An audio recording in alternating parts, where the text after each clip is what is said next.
जो गणतंत्र दिवस में बीटिंग रिट्रीट सेरेमनी होती है आगे में आखिर में, उसमें ईसाइयत का क्या प्रभाव था पूरी तरह से, कि ईसाइयों के धुन बजते थे, अंग्रेजों के धुन बजते थे, और वो धुन था abide with me, abide with me.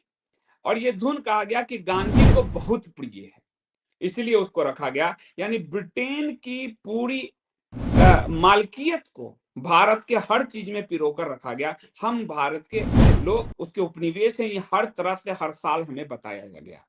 तो बीटिंग द रिट्रीट में जो है अबाइड विथ मी को हटा दिया है मोदी सरकार ने, एक और बदलाव करते हुए, और सारे जहां से अच्छा के साथ इसका समापन किया है। सारे जहां से अच्छा पर भी काफी लोगों ने विरोध किया, करना जायज है कि सरकार भी आसमान से गिरी और खजूर में अटकी वाली स्थिति जो है। तो लेकिन मैं कहूंगा कि एक शुरुआत हुई, मैंने आपको कहा कि हरे तो हैं ही खतरनाक, वो साफ दिख रहे हैं, पर ब्रिटेन की जो मेंटेलिटी है वो हमें साफ दिख नहीं रही। तो एक शुरुआत हुई, अब हम सारे जहां वाले मूवमेंट पर भी चलाएंगे धीरे धीरे, हमारे बच्चे आगे तो वो भी हटेगा, पर एक शुरुआत हुई। लेकिन जो जिन लोगों ने इसका विरोध किया उनके विरोध भी जायज है। वो क्यों जायज है मैं बता देता हूं।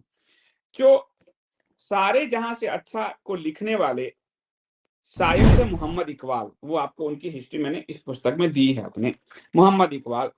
तो मोहम्मद इकबाल के को सनक सवार थी इस्लामिक देश बनाने की, पाकिस्तान बनाने की, ठीक है। और वो उससे पहले उन्होंने लिखा था गाना सारे जहां से अच्छा हिंदुस्तान हमारा। और उसके बाद ऐसी सनक सवार हुई कि सारे जहां को काटने के लिए उन्होंने एक दूसरा गाना लिखा, मुस्लिम है हम वतन है सारा जहां हमारा।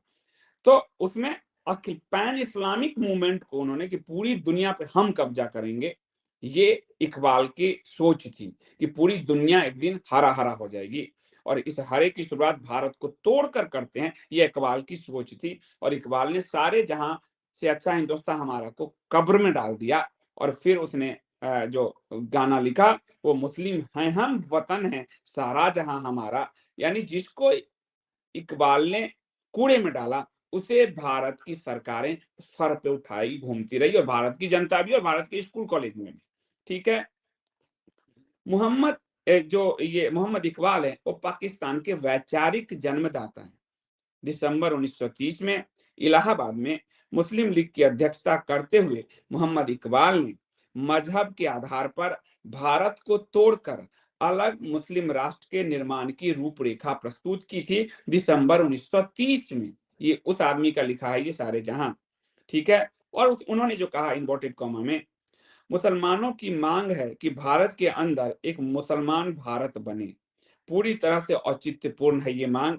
मैं चाहूंगा कि पंजाब, उत्तर पश्चिमी सीमा प्रांत, सिंध और बलूचिस्तान एक राज्य के अंदर समाहित हो। उसने नक्शा प्रस्तुत किया जो अभी पाकिस्तान है, और ब्रिटिश साम्राज्य अथवा गैर ब्रिटिश साम्राज्य के अंदर एक एकीकृत उत्तर पश्चिमी भारतीय मुस्लिम राज्य की स्वतंत्र सरकार मुझे मुसलमानों की आखिरी नियति लगती है, कम से कम उत्तर पश्चिमी भारत के मुसलमानों की।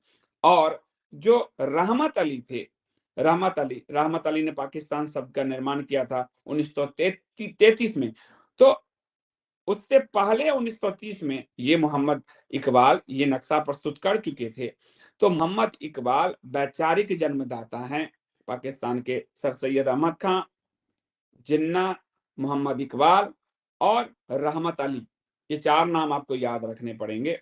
तो ये वैचारिक जन्मदाता है जिसने सारे जहां से अच्छा लिखा तब था जब वो भारत से प्रेम करते होंगे या भारत के लिए, लेकिन असली उनकी सोच थी कि मुस्लिम हैं हम वतन है सारा जहां हमारा। जो बीटिंग द रिट्रीट में आज जिस गाने से समापन की बात की गई है, उस गाने का और उसके लिखने वाले का ये इतिहास है। लेकिन उसके लिए भी हम लड़ेंगे।